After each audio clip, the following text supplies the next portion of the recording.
So pyRevit is it's an Iron Python library that is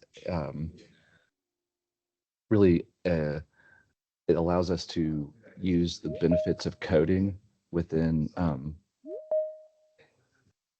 within Revit to then allow us to then automate a lot of the tasks that we're doing that are kind of point and click. So it's kind of like the idea of using Lisps in AutoCAD, but it allows us to kind of do the things that we do repetitively and allows us to kind of better understand uh, sort of the repetitive task and to automate those sort of simple things that then take a lot of time. And so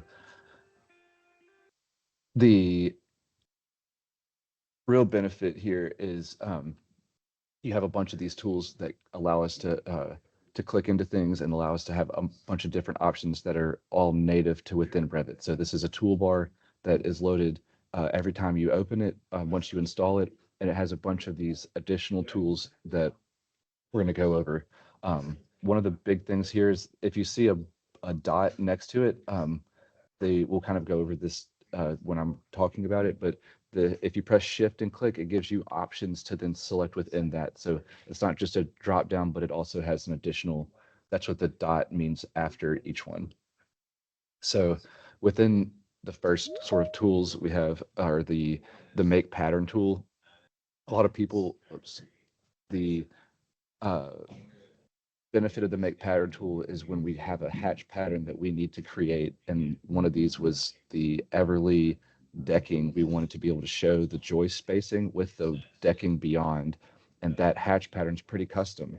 And we were able to make that and draw that to us a one-to-one scale, um, understand where the pattern repeats, and then be able to define that as a model pattern, which in this case, a model pattern is something that will scale with the drawing, so, or it's dimensionally accurate, or you have a detail pattern, which we would want to set a scale to, and those are great for creating more of a detail. So that's a cool tool. Within the next kind of tool is the color tabs.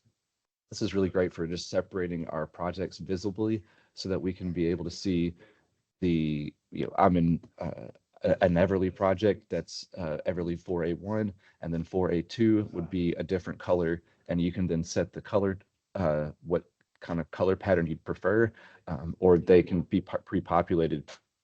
One of the cool things about this too is the ability to say that your family is a different presentation than your project, so that way you can understand, oh, I'm not going to be clicking in a project, I want to click into the family to understand.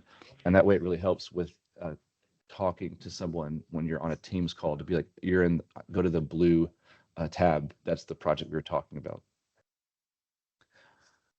All right, pre-flight checks, these are really good for managers.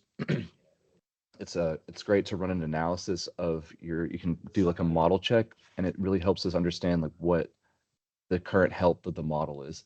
It allows us to see a bunch of information like what all the links are, all the elements, all the model groups, warnings that we get on them. And really, it's just a great way to understand the management of a Revit file, so that way we can better understand what's actually in there. So that way we can make sure to lean it up or to thin it up. So that way it runs faster, load times are faster, and working in it's faster. So this is a really cool button, the Smart Sync to Central.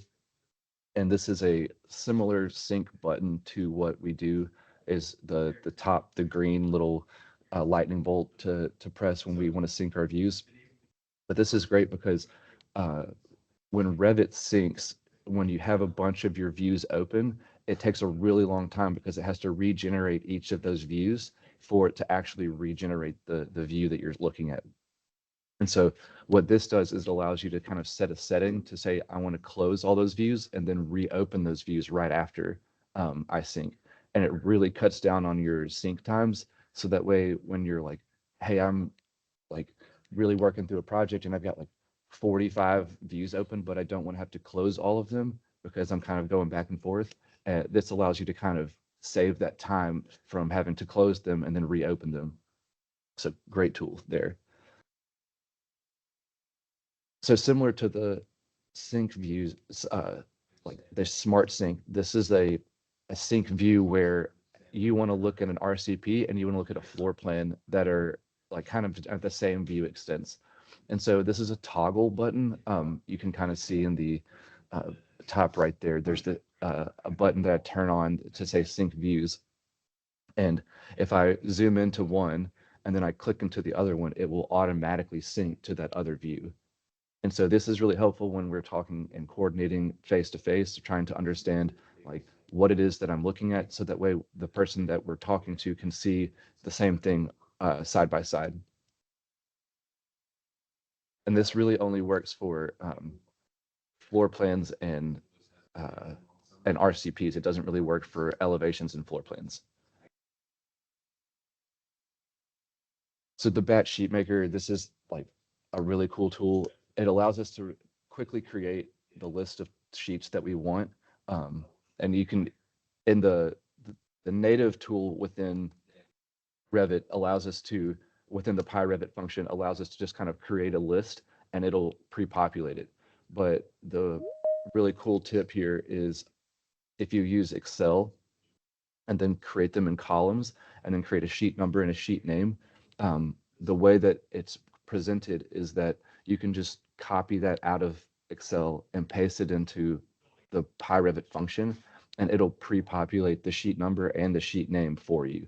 So again, that's a point and click, type in the sheet name, type in the sheet number, and it like you can do all of this through an Excel spreadsheet without having to cumbersomely like enter this information. That you can just do it pre-populate it in Excel and then run it through the batch process within Revit.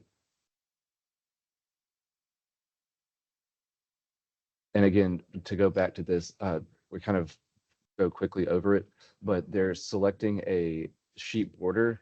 So this can be in addition to what we do for like construction documents with a 30 by 42 sheet border. This can also be done for tear sheets and other things like that, to where like we can really like speed up the process of, hey, I need to create a bunch of tear sheets, or I need to create a bunch of like sheets really quickly for a design option. This really allows us to kind of go through that without having to feel like it's a cumbersome task to add and delete sheets. So Overkill, this is kind of a CAD tool. This is great for any lines that are overlapping. They will delete the overlapping line. So it's really great for, especially with details where we might have brought that detail in from somewhere, or we're drawing on top of it and we don't really, we want to clean it up. This really helps with that clarity of, hey, there's like a rogue line that's intersecting, and it just kind of helps with clarity of the drawing. That's a CAD tool that some of the CAD people will understand. So this match tool, we have a match type properties in Revit, and that allows us to sort of, I click on a door that's a 32-inch door, and I can click on a 36-inch door, and it'll make it a 32-inch door. But sometimes we have graphic overrides that we want to be able to maintain, and therefore like hatch things in a certain way, or just be able to highlight things. The match tool really allows us to take those graphic overrides and copy them. And really, the thing that I really like about this is the dimension overrides, especially when we're doing prefixes and suffixes, that Revit doesn't allow us to correct a dimension. So where in CAD I could like change the dimension, Revit doesn't allow us to do that. You can't just say the dimension that you see is not the correct value, but we do have the ability to say like verify in field, or um, whatever the a plus and minus would be if we're doing sort of trying to gauge where we are. But the ability to go through and say like all the dimensions that we have, I need to add that suffix to. So it's just like click, click, click, click, click versus typing it in each time. So trying to just save you those tiny bits of time each with each tool. This reload links, this is really valuable for people who work in the site files or within buildings that have units in them. This allows us to kind of bulk reload all of the Revit links at one time, so I can easily go and say which ones I want, or be able to click select all, and then I click a button that says reload, and then you can, for the site file, this is totally a, hey, go fix yourself a cup of coffee, or go to the bathroom and come back, because it takes a little bit of time. but it allows you to not have to point and click each of the links individually and then wait for it to reload and then do it again and wait for it to reload for each one.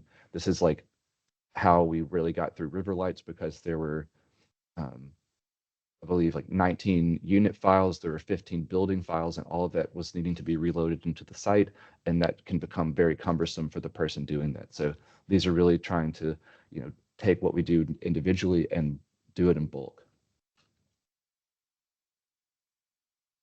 So this is a really cool function within, this is an additional extension within pyRevit, but they have a tool that aligns things vertically or align things horizontally. And so you can see here, I just had some tags that I purposefully uh, misaligned, especially when we're just kind of dragging things and moving things around. Um, the tediousness of realigning them becomes a task.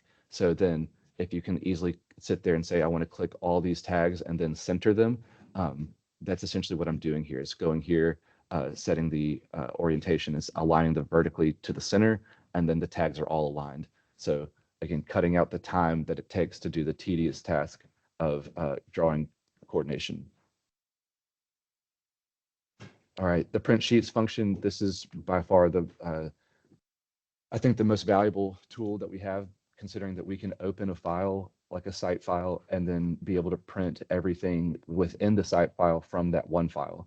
So if you have all your buildings for your site with all your units within the whole project loaded within that, you can go, you know, the first sort of where it says model, you can click the drop down and go through each item and then print the sheets out of that to then be able to print the entire set by opening one file.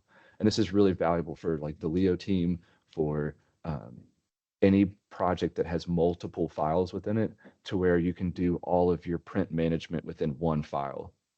There's a lot of caveats to this that we can get into later, but there's a lot of benefit in just being able to open one file, manage that through like reloading and coordination with the project team, and then being able to print all from this one file. It has consistent file naming for the print output, and then we make sure that the print settings are all accurate as well. And so that's kind of it. Those are the kind of the highlights of the pyRevit functionality. It's really a versatile tool that we can customize. And if y'all see tools that we could be implementing, or you've discovered something new, there's always new developments in how people work in Revit. And pyRevit's really just a function of how to make it work better.